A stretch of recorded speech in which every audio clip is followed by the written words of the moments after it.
স্বার্থের দুনিয়ায় মানুষ কিন্তু নিজের স্বার্থ ছাড়া একটি পশুকেও নিজের কাছে রাখে না। যেখানে নিজের স্বার্থ নেই সেখানে 1 সেকেন্ড দাঁড়িয়ে কথা বলা তো বোকামো। নিজের স্বার্থ ছাড়া মানুষ নিজের সময় অন্যের উপকারী তো দূরের কথা, নিজের প্রতিও খরচা করে না। মানুষ যখনই যেটাই করে তখন সেটি কেন জানি এখন মানুষ তার পেছনে শুধু স্বার্থটিকেই খোঁজে। কাউকে উপকার করার সৎ প্রতিক্রিয়া কারোর মধ্যে উদয়ই হয় না। যখনই কোনো কিছু করতে যায় মানুষ খোঁজে তার মধ্যে তার কী লাভ। আচ্ছা, কি সুন্দর বলুন, আজ 2024-এ দাঁড়িয়ে মানুষের মতরূপ কত পাল্টে গেছে।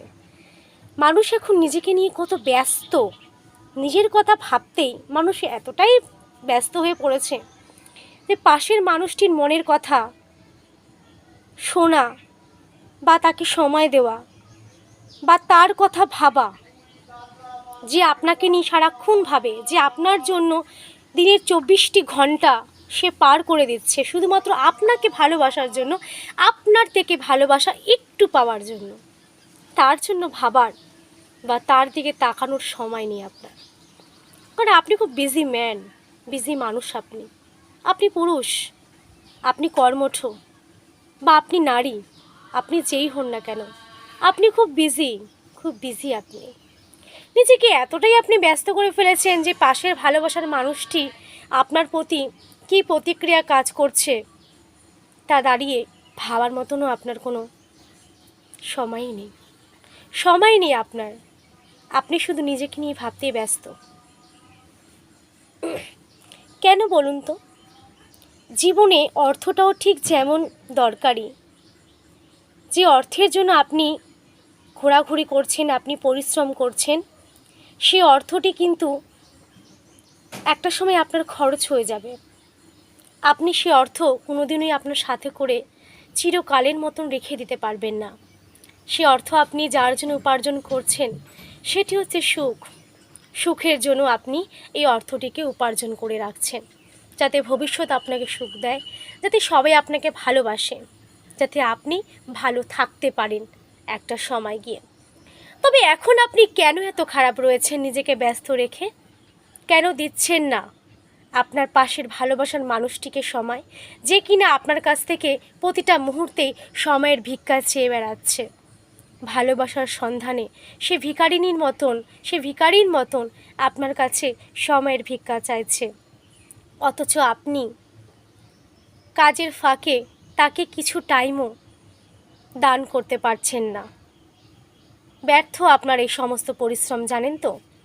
আপনার থেকে আপনি আপনার মূল্যবান সময়টিকে বের করে দিচ্ছেন, যা আপনি উপভোগই করতে চাইছেন না, পারছেনই না উপভোগ করতে।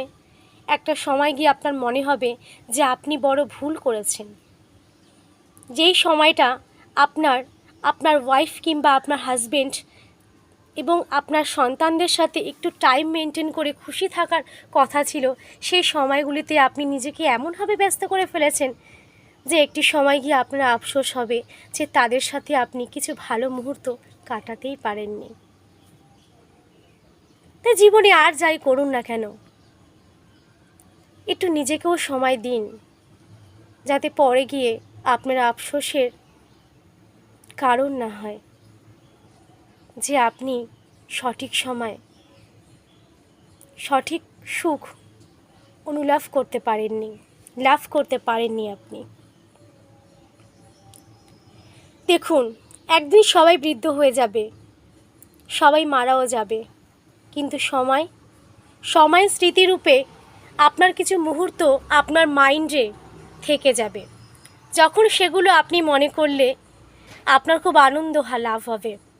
আর এরকমই কিছু স্মৃতি যদি আপনি আপনার মাথার মধ্যে বাঁচিয়ে রাখেন, যেগুলো কিনা আপনি পূরণ করতে পারেননি, তখন সেগুলো আপনাকে কষ্ট দেবে। তাই ভবিষ্যতে যাতে আপনাকে আফসোসের হাতে বন্ধনে বাঁধতে না হয়, তা আপনি সময়কে কাজে লাগান, সময়কে হাতছাড়া করবেন না। কি বুঝলেন? ভালো থাকুন, ভালো রাখুন।